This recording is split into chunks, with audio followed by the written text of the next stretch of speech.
Voilà, bonsoir à toutes et bonsoir à tous. Bienvenue chez moi. La maison a retrouvé un peu son calme après une journée assez agitée. Il est 22h35 et je me suis lancé un dernier petit défi pour ma journée, à savoir de vous donner une petite conférence sur un sujet que j'ai abordé dans le cadre de ma dernière vidéo, en tout cas postée sur les réseaux sociaux, et qui se terminait par la fameuse question de savoir s'il n'était pas temps de changer le regard que l'homme portait sur l'homme. Voilà, donc je voudrais m'entretenir un peu ce soir de cette fameuse question, du regard que nous portons sur les autres êtres humains, et de vous expliquer un peu ce que j'entendais par un possible autre regard que celui que nous avons pour le moment. Alors, pour faire cela, je dois tout d'abord en revenir à mon métier, et à ce qui me préoccupe un peu tous les jours, enfin en tout cas avant le Covid, et j'espère aussi après le Covid, à savoir cette question de la transition numérique, et d'un point de vue un peu plus secondaire, la transition écologique. Non pas qu'elle soit moins importante, mais c'est moins mon domaine d'expertise. Et donc, enfin voilà, mon métier, c'est en partie de donner des formations, voir des conférences. Et quand on m'invite à m'exprimer sur ce sujet, j'aime toujours d'abord préciser que pour moi, l'humanité a vécu deux toutes grandes révolutions industrielles. Et pas 3, 4, 5, 6. Non, deux. La première, elle a commencé avec l'invention de la machine à vapeur, et avec ce moment où l'homme a décidé de créer des machines. Donc à faire en sorte que de la matière inerte arrive à se mouvoir. Et quand il a fait ça, au bout de quelques années, il s'est rendu compte qu'il était parvenu à créer, avec ces machines, une solution, en termes purement mécaniques, 10 fois plus puissante, quelque part, que ben, la force physique humaine, ou même la force physique d'un éléphant, j'ai envie de dire. Donc, à l'époque, l'homme découvre, au fait, qu'il est parvenu à créer quelque chose qui le dépasse largement. Et donc, ce qui s'est passé, c'est que les hommes et les femmes qui ont vécu à cette époque ont dû tout simplement passer en revue tous les métiers qu'ils occupaient jusqu'alors et se poser la question de savoir ceux qu'ils allaient pouvoir garder et de ceux qu'ils allaient devoir confier à ces machines. Et c'est ainsi que, au fur et à mesure des années, les machines ont investi les champs et puis ont investi l'industrie. Et l'homme, à ce moment-là, a eu pour grand défi de trouver une nouvelle valeur à apporter à l'économie, mais aussi à l'humanité, que pour gagner sa vie et pour pouvoir se loger, se vêtir et se nourrir. Et là, il a découvert quelque part qu'il pouvait créer de la valeur et gagner sa vie avec son intelligence, avec ses capacités d'apprentissage, de réflexion et ce genre de choses. Ça, c'est pour moi la première grande révolution industrielle qui s'achève avec une transformation radicale dans les métiers. Alors, la deuxième grande révolution industrielle, pour moi, elle a commencé en 2020. Pardon, en 2020, excusez-moi. Voilà, il est tard. Il est tard. Elle a commencé au début du XXe siècle, avec, chez IBM en tout cas, la mise sur pied de ces fameux gros calculateurs, qu'on a retrouvés après dans des calculettes de poche, et puis dans des ordinateurs personnels, ordinateurs portables, PC, tablettes, smartphones, tout ce que vous voulez, et qui embarquait une technologie basée sur essentiellement des algorithmes au départ, et puis maintenant on est dans des choses qui sont toujours des algorithmes mais qui sont plus poussés, vu qu'on a parlé de machines apprenantes, et puis de deep learning, et puis de réseaux de neurones artificiels carrément, et qui font qu'aujourd'hui, fondamentalement, ce n'est pas tant sur nos capacités physiques qu'on s'est mis en échec, mais sur nos capacités intellectuelles. Et donc, moi, mon grand pari, et je suis certain que je ne me trompe pas à ce niveau-là, et je vous expliquerai après pourquoi, c'est que nous arrivons aujourd'hui dans une période, qui est bien sûr la période Covid, mais la période Covid, ce fameux confinement, se déroule dans ce cadre de cette transition numérique qui n'est pas encore achevée, mais qui va déboucher dans quelques années sur ce fameux diagnostic de ces métiers que nous allons pouvoir continuer à exercer en tant qu'être humain et de tous ceux qu'on va devoir confier à l'intelligence artificielle. Et là, par rapport à tous ces métiers, je voudrais juste revenir sur une petite expérience qui date d'il y a ça 2 ans. Je donnais à l'époque une formation, un cours en dernière année de master à Paris à des étudiants, et je les avais challengés en les invitant quelque part à essayer de réinventer le plus rapidement possible, sur base des technologies existantes, le métier de pizzaiolo. Le métier de pizzaiolo, c'est pas censé être le métier, je dirais, le plus exploitable pour l'intelligence artificielle au départ. Mais quelques minutes plus tard, force est de constater qu'on avait, et très rapidement, réinventé le métier de pizzaiolo. Alors, ce qu'on ne savait pas à l'époque, c'est qu'il y avait déjà une autre petite boîte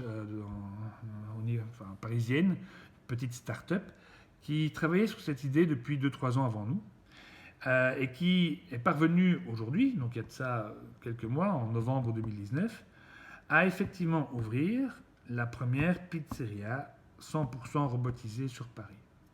Elle s'appelle Pazzi, P-A-2-Z-I. Donc si ça vous intéresse, vous pouvez aller le voir. Et force est de constater que ce robot, pizzaiolo, non seulement fait des aussi bonnes pizzas qu'un vrai pizzaiolo, mais en plus est beaucoup plus performant.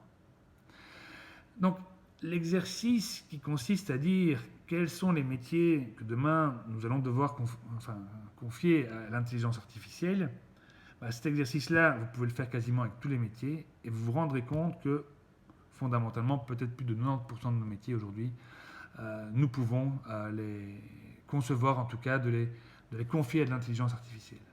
D'où cette énorme question qui va arriver, qui est, mais quelle valeur l'être humain va encore pouvoir inventer ou trouver en lui pour être concurrentiel par rapport à toutes ces machines? Comment est-ce que nous allons encore arriver à gagner nos vies, à nous nourrir, nous vêtir, nous loger demain, alors que probablement de plus en plus de métiers vont quitter nos mains? Alors cette question-là, elle me passionne depuis 10 ans. Elle me passionne depuis 10 ans parce qu'il y a de ça 10 ans, alors que j'étais dans un moment assez difficile de ma vie, je me suis réveillé un matin avec une intuition. Et cette intuition, c'était justement comment est-ce que, ou quelle était cette nouvelle valeur que nous allons pouvoir exploiter. Et cette question, fondamentalement, je l'ai gardée en tête depuis lors. D'abord tout seul dans mon coin, en essayant de la valider, de la challenger. Puis ces 3 dernières années, j'étais plus tout seul, on était 5-6. Et puis là, aujourd'hui, on est un peu plus d'une vingtaine de personnes à travailler là-dessus. Donc on n'en est plus à réfléchir à ce potentiel de valeur que nous pourrions créer, on est déjà en train de la tester. Donc on a très concrètement, ces 3 dernières années, essayé d'expérimenter, tant dans le monde de l'entreprise que d'autres organisations, le potentiel de cette valeur par rapport à la valeur existante. Et j'ai même envie de dire, l'année dernière, on a même été jusqu'à déployer un projet pilote avec le gouvernement et la région wallonne, mais aussi l'Union wallonne des entreprises, Agoria, qui est une fédération sectorielle, des gens comme les chambres de commerce, et même des patrons d'entreprises comme les responsables de Énergie et Nostalgie Belgique. Et l'objectif a été, dans le cadre de ce projet pilote, de permettre à des jeunes, très peu qualifiés, voire pas qualifiés du tout, ou s'ils avaient un diplôme, en tout cas en total décrochage par rapport au monde du travail, de se réunir pendant un mois et de travailler sur une problématique de société pour laquelle leur objectif était d'apporter une nouvelle réponse, une réponse qui n'avait pas encore été quelque part identifiée par les experts de cette thématique, mais surtout une réponse aussi qui non seulement était nouvelle, mais qui en plus devait porter devait atteindre un résultat satisfaisant. Et force a été de constater que dans tous les groupes qu'on a réunis à l'époque, avec ces jeunes qui sont a priori nullement des experts de quoi que ce soit, on est parvenu à démontrer dans les présentations finales aux experts qui se sont réunis que non seulement ils avaient été plus loin alors qu'ils n'ont aucun diplôme, qu'eux ne l'avaient jamais été, mais qu'en plus ils détenaient probablement une des clés de la réponse finale. Et donc, sincèrement, tous ceux qui ont assisté à ces présentations sont tombés un peu de leur chaise. Donc, voilà, pourquoi est-ce que je vous dis ça? Tout simplement pour vous dire que je ne suis peut-être pas en train de vous parler d'une idée, je pense qu'on est en train déjà de la déployer, et donc qu'on avance par rapport à ça. Alors quelle est-elle cette nouvelle forme de création de valeur que l'homme pourrait déployer? Et là, vous allez vous rendre compte que, en fait, on la connaît depuis très très longtemps, que, en tout cas, la plupart d'entre vous, à mon avis, en ont déjà entendu parler. Parce qu'au fait, c'est tout simplement la question du potentiel de création de valeur de nos personnalités. Alors, je viens de dire 2 choses importantes. Je viens de dire création de valeur et personnalité. Alors, on va commencer par la personnalité. Alors, la première chose que je dois vous dire, c'est que non, je ne suis pas en train d'essayer de vous parler d'un nouveau modèle de personnalité. Il y en a des centaines. Il y a des centaines de tests qui existent déjà pour évaluer vos personnalités. La question n'est pas du tout celle-là. En fait, l'intuition de départ n'était pas de dire qu'il fallait trouver un nouveau modèle de personnalité, mais ça a plutôt été quelque chose qui est de l'ordre de la réponse au pourquoi. Au pourquoi quoi. Au pourquoi toutes ces personnalités, finalement, existent. Est-ce que ça a un sens? Est-ce que l'univers, quand il l'a créé, ou le grand créateur, quand il a créé l'humanité et l'homme, avait quelque chose derrière la tête, une logique, quand il a décidé que nous serions tous à ce point différents? Et c'est ça, quelque part, cette intuition de départ, c'est de dire oui, ça a un sens. Non seulement ça a un sens, ça a un rôle, ça a une valeur, et tout ça s'articule normalement le mieux possible. Donc je ne veux absolument pas vous parler d'un nouveau modèle de personnalité, je veux surtout, avant toute chose, vous expliquer pourquoi nous devrions non pas regarder tous ces modèles de personnalité en se disant tiens c'est intéressant, je suis comme ça, je suis comme ça, je suis bleu, je suis rouge, je suis NFT, enfin bref, tout ce que vous voulez. Mais pourquoi, à quoi ça sert d'être ce que je suis? Voilà, donc c'est ça mon objectif. Alors, pour ceux qui n'ont jamais entendu parler de personnalité, bon, très rapidement, je vous dirai un peu là où on en est aujourd'hui par rapport à tout ça. C'est quoi la personnalité, d'un point de vue peut-être plus neurosciences, j'ai envie de dire? C'est la manière dont notre cerveau traite l'information qu'il perçoit.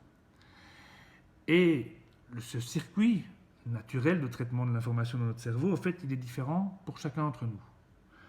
Ma personnalité ne ressemble à aucune autre. Elle a des points communs, qui pourraient être des grandes familles, avec plein d'autres gens, mais si on creuse ma personnalité, elle est unique. Donc on a tous une personnalité unique, parce qu'on a tous un schéma de traitement de l'information dans notre cerveau qui est spécifique.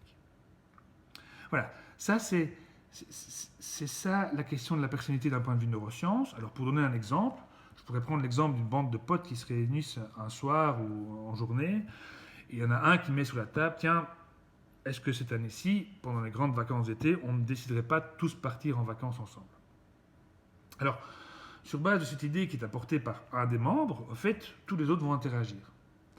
Certains vont peut-être commencer par dire, oui mais attention, parce que on n'a pas tous les mêmes budgets, on n'a pas tous les mêmes besoins, on n'a pas toutes les mêmes bourses, donc il faut que tout le monde s'y retrouve. Un deuxième dira peut-être, oui c'est bien, effectivement tu as raison, mais il faut quand même qu'on soit d'accord sur ce qu'on va faire en commun. Puis un troisième dira peut-être, oui mais attendez les gars, parce que moi je connais des potes qui le font depuis pas mal de temps, on devrait leur sonner pour voir comment bien faire ça. Et ainsi de suite, celui qui va penser, mais il faut qu'on s'organise, l'autre qui va dire qu'il va falloir qu'on se bouge, et le dernier qui dira, ouais mais les gars, il faut quand même que ça reste fun.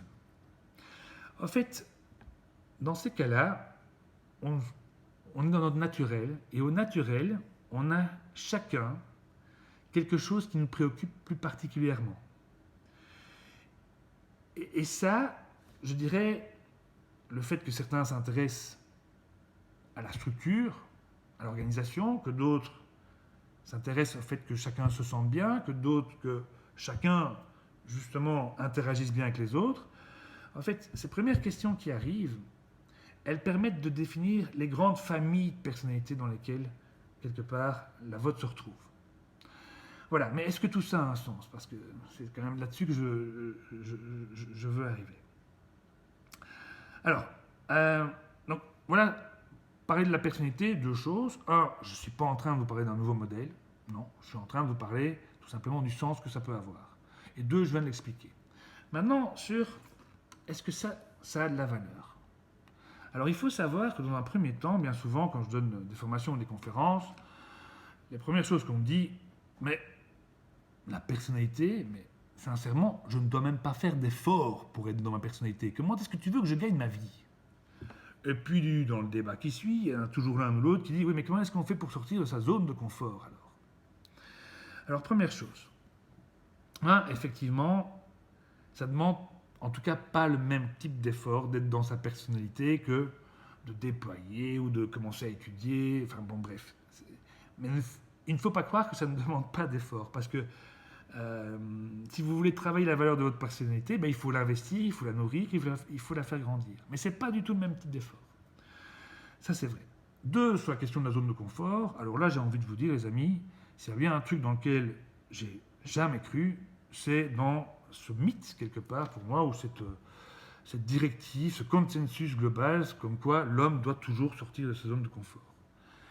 Voilà, je pense que dans ma carrière, j'ai quand même dirigé ou participé à la direction de pas mal d'organismes et de PME.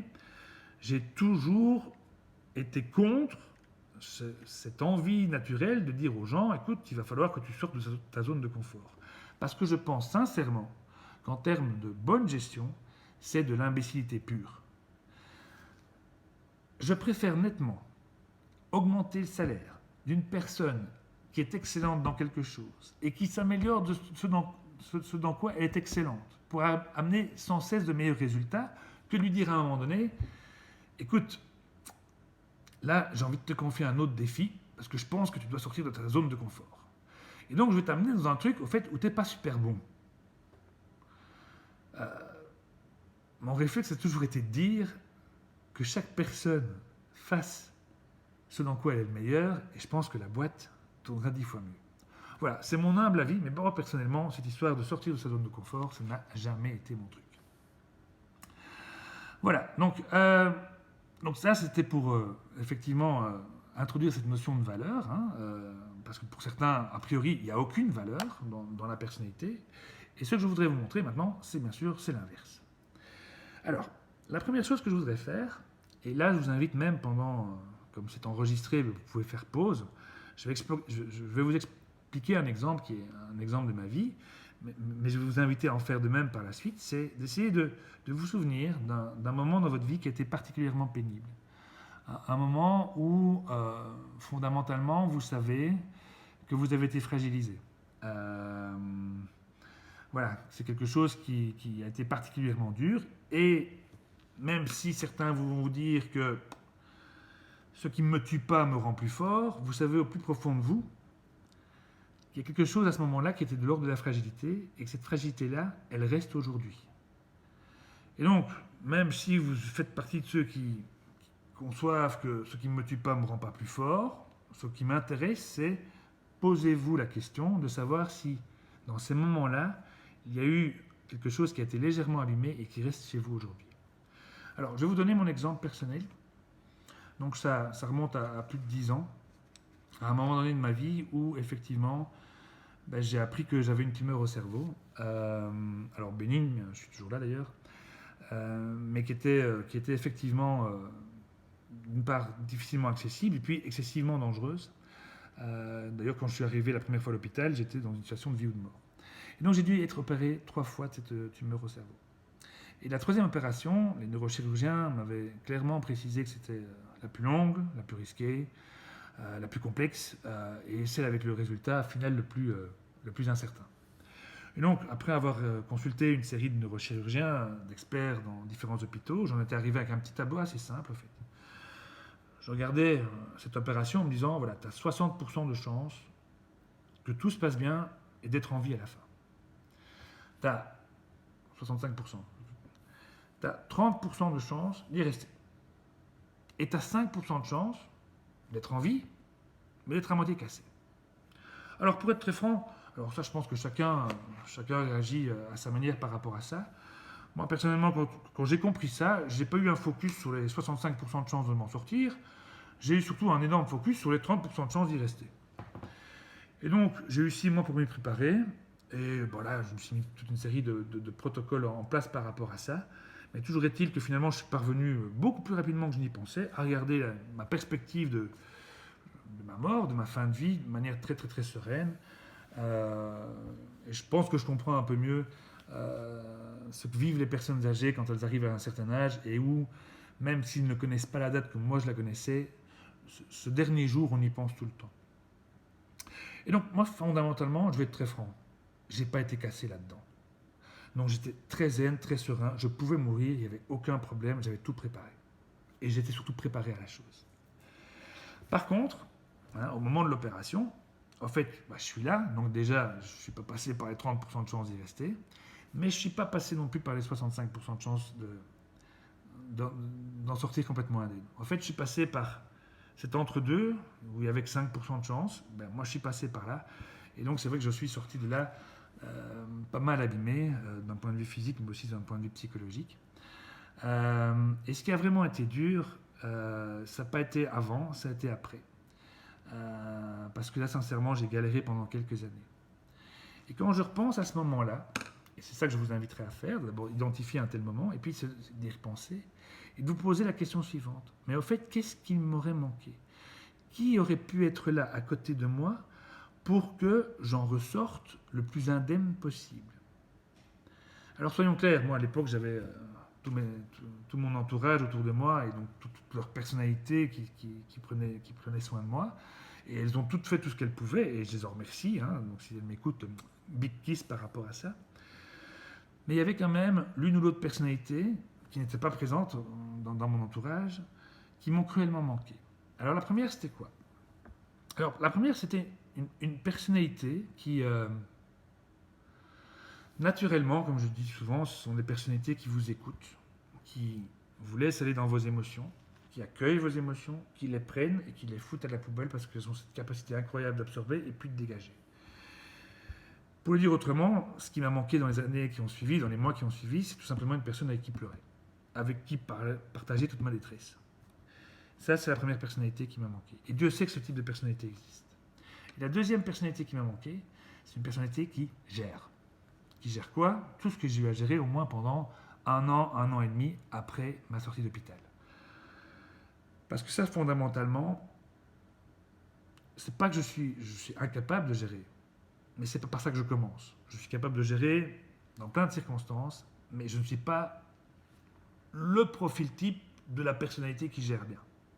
Et donc je commence pas par là. C'est pas ma famille à moi.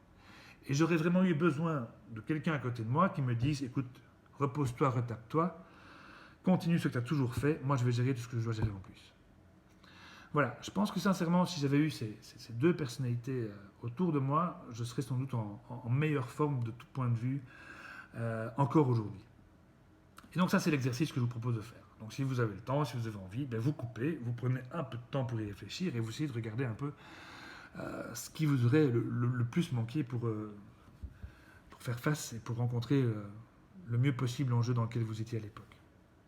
Donc ça, c'est la première démonstration pour moi de ce que ces personnalités ont de la valeur. Parce que pour être très franc, à l'époque, vous me l'auriez donné à la place la plus belle bagnole du monde, la plus belle baraque du monde, les plus beaux fringues, les plus beaux habits, tout ce que vous voulez, j'en avais rien à caler.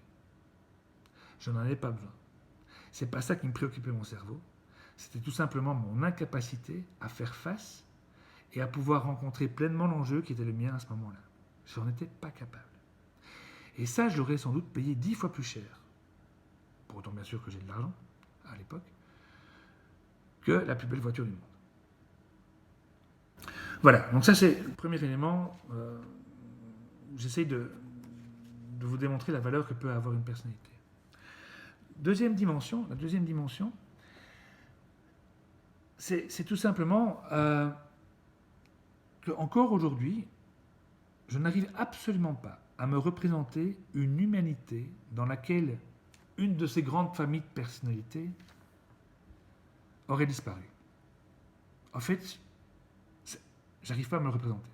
Par contre, à l'inverse, une humanité sans savoir, une humanité sans diplôme, une humanité sans compétences, sans certificat, pas de problème. Aucun problème. Tout simplement parce qu'elle a existé. Bien sûr qu'un jour l'humanité n'avait pas de diplôme, n'avait pas de connaissances, n'avait pas de compétences, tout ce que vous voulez, mais l'homme existait. Par contre, si j'enlève une grande famille, une toute grande famille de personnalités à l'humanité, en fait je pense que dans l'humanité disparaît en très très peu de temps. Je vais vous donner un exemple. Si demain, prenons l'exemple que j'ai pris tout à l'heure, si demain nous n'avons plus cette personnalité avec laquelle à qui on peut confier nos émotions, à qui on peut dire « j'en peux plus ». Donc des personnes qui fondamentalement, dans leur personnalité, adorent prendre soin de vous.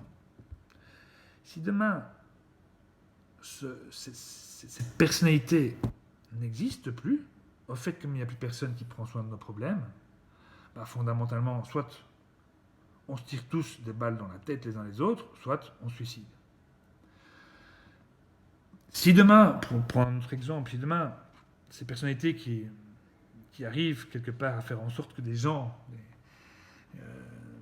les gens interagissent ensemble, arrivent à mettre un peu de côté, je dirais, leur point de vue personnel pour collaborer et se fédérer autour d'un objectif, ce que j'appelle des personnalités qui ont un talent inné, j'ai envie de dire, pour mettre ensemble des gens et faire naître un esprit de groupe.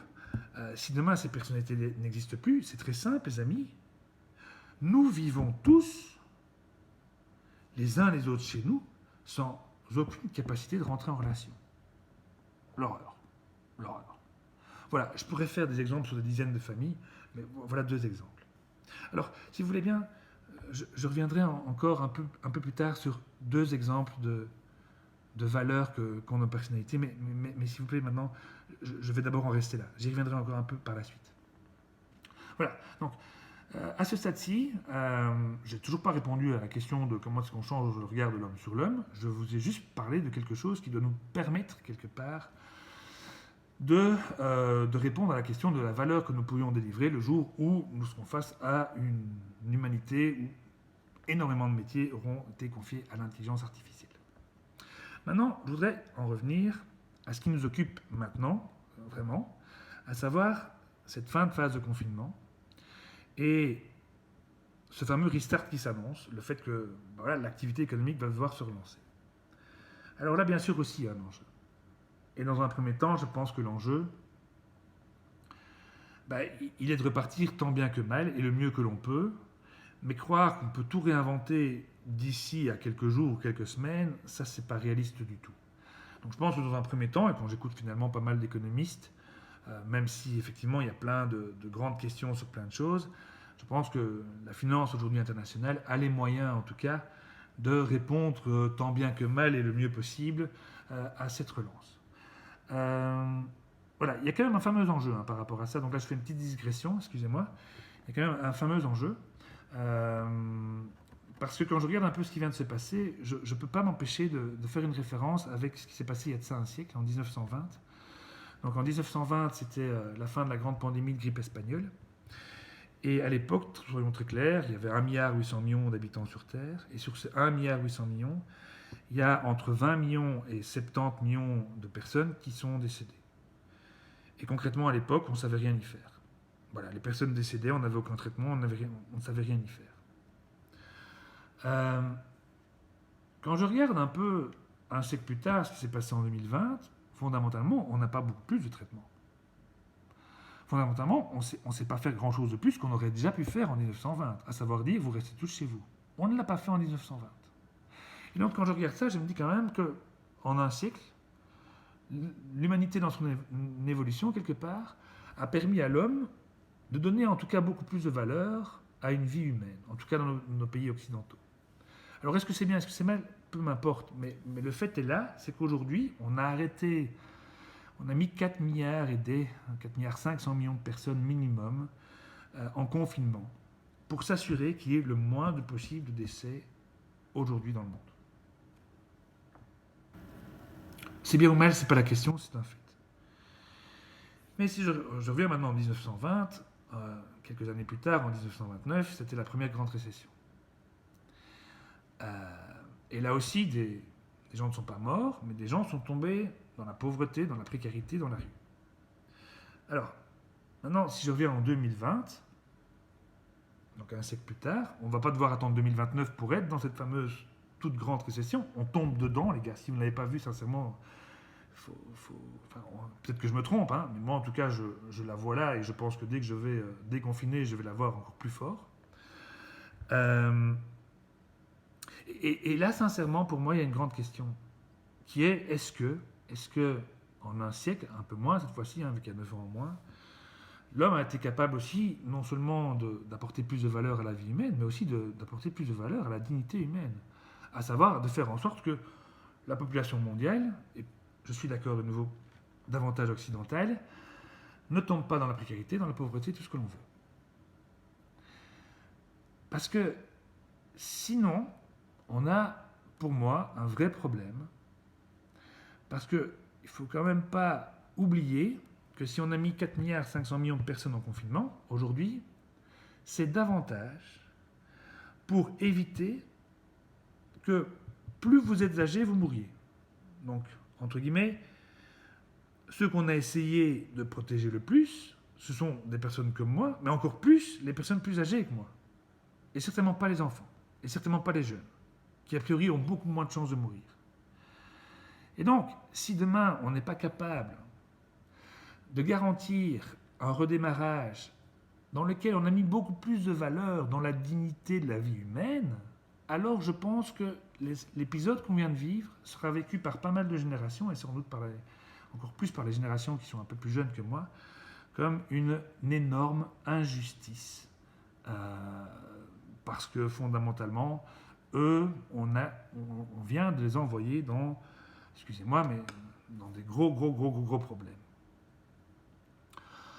Voilà, donc ça c'était ma petite aparté, ma petite parenthèse. Donc on va repartir. Et comme je le disais, je pense qu'il y a toute une série de mécanismes qui vont se mettre en place. Mais on ne repart pas dans n'importe quoi. On repart dans une société qui va continuer à faire avancer, quelque part, la transition numérique. Et c'est peut-être même une opportunité, parce qu'il y a énormément de choses à faire demain dans les métiers du numérique, mais qui va nous amener à un moment donné, effectivement, à devoir réinventer nos métiers. Alors, je pense que la pire des solutions, ce serait de se dire, surtout on n'avance plus. Ça, je pense que ce serait la pire des solutions. Parce que l'homme a créé cette intelligence, a créé cette technologie, et immanquablement, il va vouloir l'utiliser. Et ceux qui ne voudront pas l'utiliser, fondamentalement, risquent d'être perdants demain. C'est comme l'histoire de la machine à vapeur, les gars. La première révolution industrielle, si aujourd'hui les pays riches sont des pays industrialisés, c'est parce que justement, ils ont investi dans les machines. Et donc, ceux qui voudraient se dire, ok, mais donc on repart, mais surtout on ne va plus dans le numérique ou dans le digital, ce serait, à mon sens, une énorme erreur. Parce que les autres ne vont pas nous attendre, et demain, c'est nous qui serons les pauvres. D'autant plus que je vous dis, on a peut-être une solution. D'accord? Donc, voilà. Maintenant, donc on va repartir. Je pense que la pire des solutions, c'est se dire, surtout, on n'avance pas dans la révolution numérique. Mais après, je dirais, il reste encore deux grandes possibilités de mon point de vue. La première, c'est continuer dans ce que j'appelle le business as usual. C'est continuer quelque part, et là j'en reviens enfin à ma question de la vision de l'homme sur l'homme, à cette vision que l'homme a de l'homme, qui est une vision, je dirais, productiviste, compétitrice et méritocratique. À savoir qu'aujourd'hui, concrètement, nous avons tous de la valeur parce que nous produisons, nous commercialisons, nous créons des biens et des services que l'on peut vendre à d'autres. D'accord? Donc, c'est vraiment, je reçois de l'argent parce que je peux produire des biens ou des services que d'autres vont acheter. Elle est aussi méritocratique parce que plus vous êtes capable de faire ça et de vous battre pour y arriver, plus vous allez recevoir de l'argent. Et donc, dans ce sens, elle est compétitrice. On peut continuer dans le business as usual. Et je pense qu'il y a aussi, quelque part, dans une vision qui est cette vision d'un homme productiviste, des perspectives de solutions pour l'avenir. En fait, quand j'expose le problème à des gens avec qui je travaille souvent en disant « Ouais, mais quels sont les métiers qu'on va faire demain ?» Les gens qui travaillent dans le numérique, pas de problème pour eux. Mais quand je dis pas de problème, ça veut dire qu'ils ne sont pas conscients de ce que je vous ai expliqué. Ils ont bien compris que l'homme n'était plus capable et aussi fort que des machines. Et ils ont très bien compris qu'on est déjà complètement dépassé sur notre intelligence. Mais ils travaillent sur des solutions, les amis. Ces solutions, c'est quoi ? Ils travaillent sur des exosquelettes, par exemple. Donc demain, quand on ira travailler, pour rester en compétition avec les machines, on mettra un habit robot et on ira travailler. Et là, si on est dépassé, il y a toute une série de chercheurs aujourd'hui qui étudient la manière dont on pourrait tout simplement upgrader notre cerveau en injectant ou en intégrant du matériel informatique embarqué. C'est ce qu'on appelle la vision de l'homme augmenté. Alors ne croyez pas que c'est un mythe, c'est un rêve. Il y a plein de gens, plein de chercheurs aujourd'hui qui travaillent sur ces problématiques-là. Est-ce que fondamentalement, c'est absolument déprimant ? Je vous assure que pas du tout. Moi, quand je parle de ça à mes enfants, eux se transformer en super-héros, ça leur va du 200 à l'heure. Hein. Papa, si le matin je rentre dans mon costume et je suis devenu plus fort que les machines, plus intelligent et tout ça, c'est génial. Et il n'y a pas que les enfants, savez-vous. Il y a pas mal de gens aussi qui ont clairement, enfin qui conçoivent en tout cas ça de manière excessivement positive.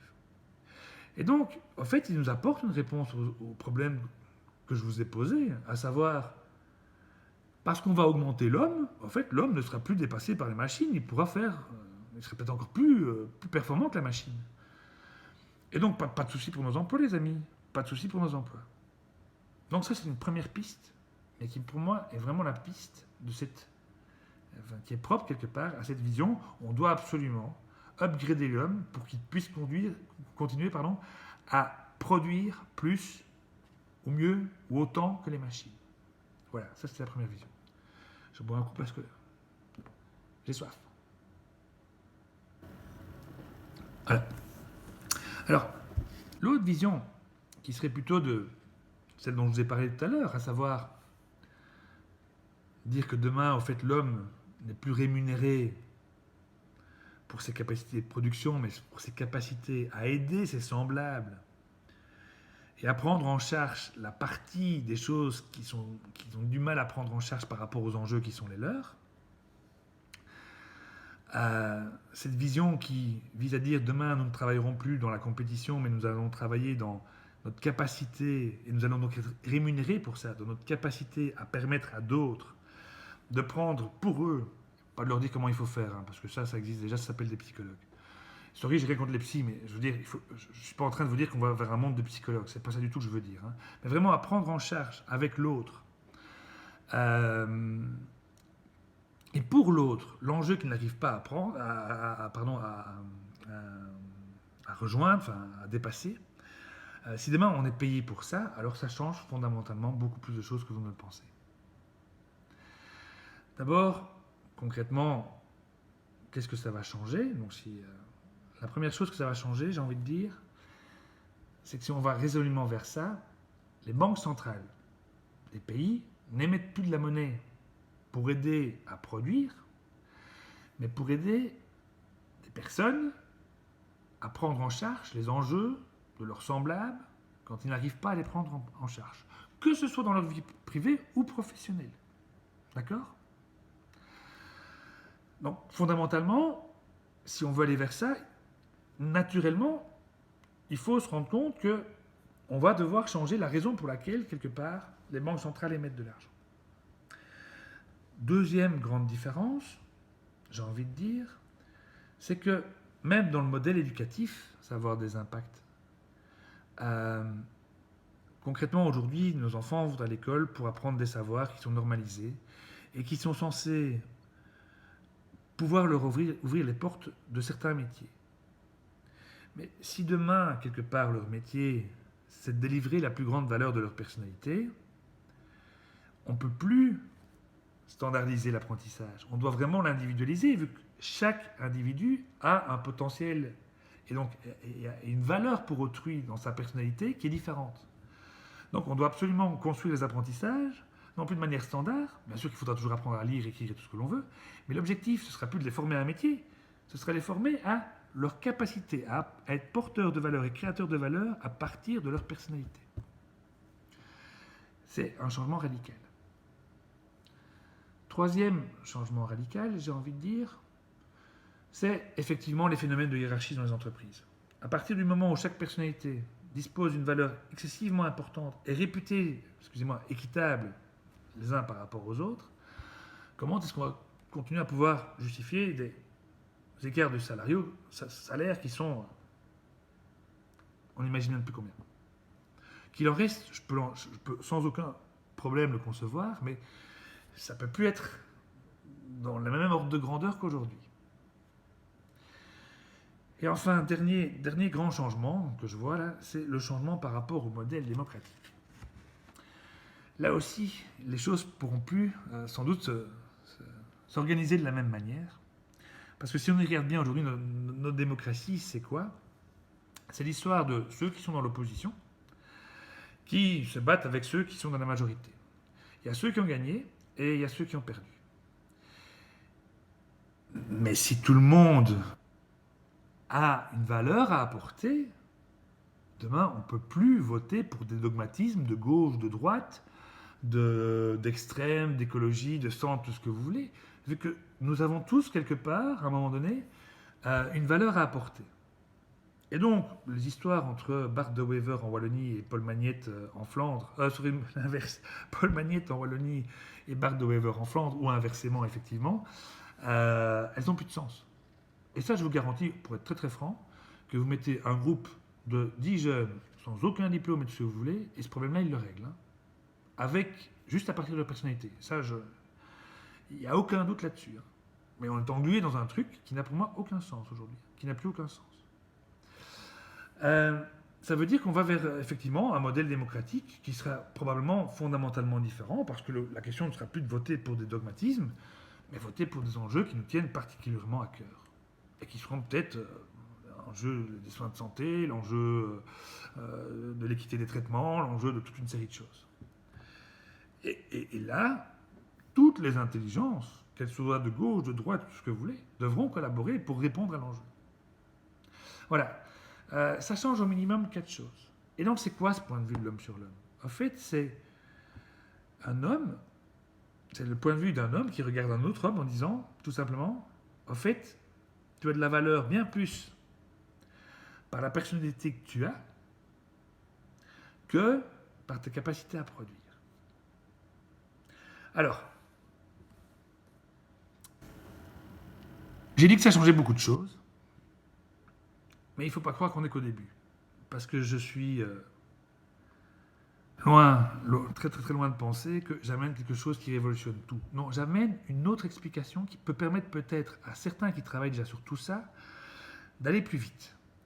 Parce que la question de revoir le système éducatif en l'individualisant, combien d'écoles l'ont déjà fait en Wallonie? Pas mal, vous savez. Alors, effectivement, beaucoup des privés. Beaucoup d'écoles privées et très peu d'écoles publiques. Personnellement, je connais une école qui s'appelle l'École démocratique de Lordo, l'école lieu comme ils appellent ça maintenant, qui est complètement dans ce modèle-là. Donc il ne faut pas croire qu'on part de zéro. Réfléchir à de nouveaux fonctionnements démocratiques, non. Il y a plein de gens qui réfléchissent à ça, et il y a même des applications qui sont en train de sortir au niveau communal et ce genre de choses pour aider déjà, j'ai envie de dire, les élus à rentrer dans cette dynamique-là. Changer la question pour laquelle, enfin changer la raison pour laquelle plutôt les banques centrales émettent de l'argent. Oh les gars, je viens avec rien de fondamentalement nouveau, vous savez, il y a plein d'économistes qui sont déjà penchés sur cette question-là. Donc, de nouveau, ne croyez pas qu'on est nulle part par rapport à tout ça. Et par rapport aux organisations de travail, honnêtement, là aussi, il y a énormément de choses qui ont été faites ces dernières décennies, parce qu'on parle de plus en plus de ces nouveaux modèles de management libérés, holacratiques et tout ce que vous voulez. Donc là aussi, ça avance. Donc je ne suis pas en train de dire que j'ai une idée géniale qui révolutionne tout. Non, je dis juste simplement que j'ai peut-être quelque chose qui peut permettre à tous ceux qui sont déjà en marche vers cette autre piste que la piste productiviste, que là j'ai peut-être un argument à leur donner en plus pour foncer et continuer à y aller, parce que moi personnellement, si je dois choisir entre les deux regards de l'homme sur l'homme, c'est très clair, je choisis celui où on ne me bourre pas de machine super-héros, j'ai pas besoin de tout ça. Voilà, alors, tout à l'heure, et j'arrive tout doucement à la conclusion, je vous ai dit que je reviendrai encore deux exemples de valeur, enfin deux exemples pour justifier de la valeur de notre personnalité. Alors, si je la regarde toujours effectivement en concurrence par rapport à l'intelligence artificielle, la première chose que vous devez savoir, c'est que notre personnalité, elle est immédiate, et la valeur, elle est immédiate. Et que, fondamentalement, comparé aux mécanismes de nos apprentissages, de nos restitutions et de ce qu'on pourrait appeler notre intelligence aujourd'hui, c'est encore, d'un point de vue de neurosciences, c'est assez facile à comprendre ce qui se passe dans notre cerveau compte tenu de tout ce qu'on a découvert dans les neurosciences. Mais arriver à comprendre la complexité, quelque part, d'une personnalité, là, je pense qu'on en est encore excessivement loin. Et c'est parce que justement, elle est si complexe qu'elle sort de la concurrence avec l'intelligence artificielle, en tout cas pour aujourd'hui. Et donc, Ça c'était, excusez-moi, j'ai un peu embrouillé les deux raisons. Donc j'ai commencé par l'immédiateté. D'abord la complexité, si vous voulez bien. Donc elle est complexe. La personnalité est bien plus complexe que notre intelligence, mais bien plus complexe que notre intelligence. Et deuxièmement, elle est immédiate. D'accord? Elle est immédiate. Ça veut dire que, et ça je pense que, peut-être que vous ne l'avez jamais remarqué, mais vous avez tous, comme je l'ai aussi, une capacité assez incroyable à reconnaître à un moment donné dans un groupe, dans un collectif, là où vous arrivez à un moment donné, un dysfonctionnement auquel vous êtes particulièrement attentif. Et c'est ainsi qu'il y a des gens qui vont vous dire, j'ai pas besoin d'y être pendant 3 minutes pour que je comprenne tout de suite que lui là-bas au bout, même s'il ne m'a rien dit, il va pas bien. Ou il m'a fallu 30 secondes. Au bout de 30 secondes, sincèrement, j'ai compris qu'il n'y avait pas d'équipe ici. Ces gens, ils ne font pas équipe. C'est toutes des individualités. Ou, je dis, mais c'est quoi ces branques Au bout de 2-3 minutes, j'avais compris qu'il n'y avait aucune structure, aucune cohérence. Et ça, vous pouvez me croire, hein, avant que l'intelligence artificielle arrive à poser ce tel diagnostic, aussi rapidement que vous l'avez fait, c'est pas demain la veille. Parce que ça, c'est une complexité inouïe. Donc voilà, donc c'est les deux dernières raisons pour lesquelles je pense que effectivement notre personnalité crée une valeur largement supplémentaire quelque part à l'intelligence artificielle et donc aussi à notre intelligence. Et donc aussi à notre intelligence. Voilà, j'espère que, donc en petit résumé, je vous dirais par rapport à cette question de début, soit je pense que dans les années à venir, on reste dans la vision productiviste et sincèrement, on va relancer l'économie et demain, on rentrera pour aller au travail dans des habits de super-héros, on branchera nos fils ou elles seront déjà intégrés et on mettra notre exosquelette. Soit demain, fondamentalement, on décide de donner de la valeur à l'homme pour sa capacité non pas à produire, mais c'est pour sa capacité à rencontrer l'enjeu qu'un autre individu que nous n'arrive pas à rencontrer dans sa vie personnelle ou dans sa vie professionnelle. Voilà, ça c'est un peu le point de conclusion de la petite conférence. Juste une conclusion de la conclusion, vous dire que je vous avais dit qu'il y a aussi un deuxième point qui me tenait à cœur, même si je suis moins investi dedans, c'est la transition écologique. C'est sûr que là aussi, des deux côtés, il y a des solutions. On peut rester dans une vision productiviste, même si le seul terme de productivisme nécessitant l'exploitation de ressources, à mon avis, va faire hérisser tous les plus grands experts que moi sur la question de la transition écologique. Mais n'oubliez pas que du côté de Google, chez Jeff Bezos, chez Elon Musk, encore plus chez Elon Musk et chez Jeff Bezos que chez Google, à la limite, eux, ils ont déjà intégré que la planète finirait en état de grosses poubelles, ou en tout cas complètement démunie de toutes ses ressources, et que c'était pas grave. C'est pas grave parce qu'on ira vivre sur la Lune ou sur Mars. Ça vous paraît peut-être utopique, mais dans la tête de ces gens-là, ils sont en marche par rapport à ça. Donc voilà. Voilà, c'était, j'ai envie de dire, la dernière petit commentaire sur ce que je voulais vous dire. Bon, il est quelle heure? Oufti. Ça fait quasiment 50 minutes que je parle. Je pense que mon défi est réussi. J'espère que je suis resté suffisamment clair, parce que c'est vrai que faire ça en fin de journée, en one trade comme ça, sans coupure, sans rien, comme j'avais promis de le faire, pour ne pas devoir me faire un montage demain. Voilà, j'espère que c'est réussi, j'espère que vous avez compris, j'espère que je vous ai permis de vous poser quelques questions. Je vous dis une bonne nuit et que tout aille bien pour vous bientôt. Salut, salut!